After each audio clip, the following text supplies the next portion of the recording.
Lamdam asida thok-khiba miyamgi ehou kayada asok apan nanglaba singbu ana layenggi tengbang pinaba semlakkhiba RELIEF COMMITTEE JNIMS HOSPITAL gi chahi kunmanga surakpa Silver Jubilee Celebration gi thouram ngashi Hospital asigi Medical Superintendent Office ki lecture hall da pangthokkhre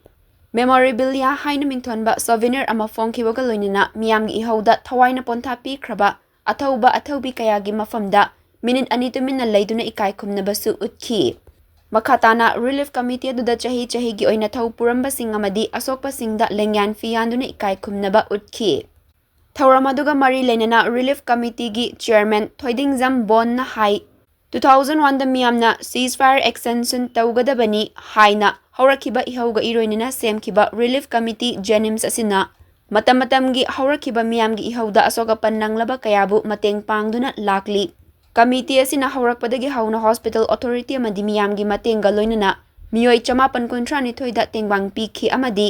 2004 da thok-khiba Armed Forces Special Power Act afaspa manorama ehougi matangda soklaba miyoi 138 da tengbang pikhibaga loinana ILP gi khongjang sapam Robin Hood ki ehou amadi kumja inglisingani kunhumdoi gi May 3 gi conflict yauna apunba miyoi lisingani 134 da ana layenggi oiba tengbang sing piduna lakli committee asina ngasi fawbada relief camp tagi lakpa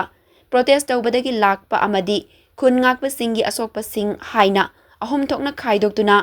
laingaki amadi miyamgi tengbang singa loinana ana layenggi mateng sing piduna lakpa khakta natana anaba singi hakselgi card CMHT PMJAY sing sabadasu mateng panglakli makhatana su pangkhigani haiba wafam sing phongdokhi thouram aduda JNIMS ki Medical Superintendent Professor KH Lokeshwar amadi Additional Medical Superintendent Officer Susarukya ki 2001 gi miyamgi ehouna maram oraga asokan nangbaduna maram oraga RELIEF COMMITTEE JNIMS HOSPITAL semki atamdagi horaga asokan misi minasing si akoi miyamgi seba tawraga RELIEF COMMITTee JNIMS miyam aduga JNIMS ki authority ga loinena miyamgi seba tawsagi 2001 da mi chahumga manga akoi layenggi aduga 2004 gi akoi afwa gi da manorama gi da mi samri gi kuntrama panama yengi aduga JC ILPS ki ehou changchala ko miyam Robin Hood ki kaino tu su mi chahumga taru aduga hajunji